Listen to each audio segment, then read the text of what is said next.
जो मौलाना का भी हत्या हो गया है या अपहरण कर लिया गया है, मौलाना को जो मस्जिद में पंखे से लटके हुए लाश मिला है, उस पर आप क्या कहेंगे? देखिए, उसी संदर्भ में हम आए थे। मौलाना कलाम साहब यहीं के रहने वाले थे और वो काम करते थे वैशाली ज़िला के बिद्दुपुर थाना में। बराती ओपी है, उसी में एक गाँव है वहीं। तो उनके पंखे से लटकी हुई लाश मिली। स्थानीय कुछ लोगों का वहाँ जो थे उनका कहना था कि आत्महत्या किया है, मगर ये कोई कारण, घर में कोई कारण होता है, घर के लोगों को मालूम होगा। और घर के लोगों से उनकी बात भी हो रही थी और कहा गया कि थोड़ी देर में कुछ लोग आ गए हैं, उनसे मिल के फिर बात करते हैं। और फिर फ़ोन करते रह गया तो फ़ोन उन्होंने नहीं उठाया। उसके बाद उनकी लाश के बारे में जानकारी मिली। 6 दिन तक घर वालों को बताया नहीं गया।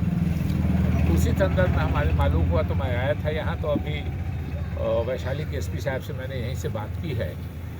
उन्होंने कहा है कि 25 तारीख को, 24 तारीख तक कुछ उनका ये है, कहा है कि 25 तारीख को जो घर के गार्जियन हैं उनके परिवार के, उनको भेज दीजिए मेरे पास।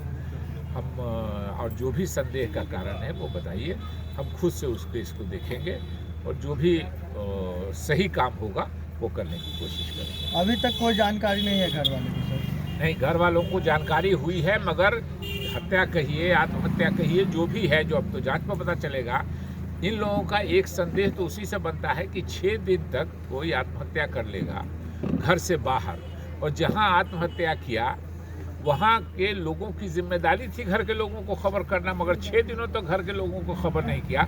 तो संदेह खुद ब खुद बढ़ता है, शक होता है कि शायद ये छुपाने की कोशिश कर रहे थे। तो उसी संदर्भ में हम यहाँ आए। सर, जिस तरह से बिहार से लेकर मधुबनी में अपराधियों के द्वारा तांडव मचाया जा रहा है, उस पर आप क्या कहेंगे? नहीं, ये निश्चित रूप से बहुत गंभीर विषय है। मैं कल भी गया था, वो गुलशन खातून जो फव्वारा की थी, उनकी हत्या हो गई और मजिस्ट्रेट कॉलोनी के अंदर हुई। तो मैं कल उनके घर पर भी गया था। और फिर शाम में मैं ये अविनाश झा जो बेनीपट्टी में पत्रकार थे, जिनकी हत्या हुई RTI एक्टिविस्ट के पत्रकार भी थे, मैं उनके घर पर भी गया था। ऐसी कई घटनाएं मधुबनी में हुई हैं जो चिंता का विषय है।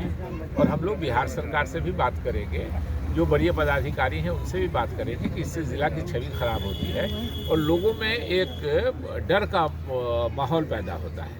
तो इससे शांति व्यवस्था भंग होने का संदेह है।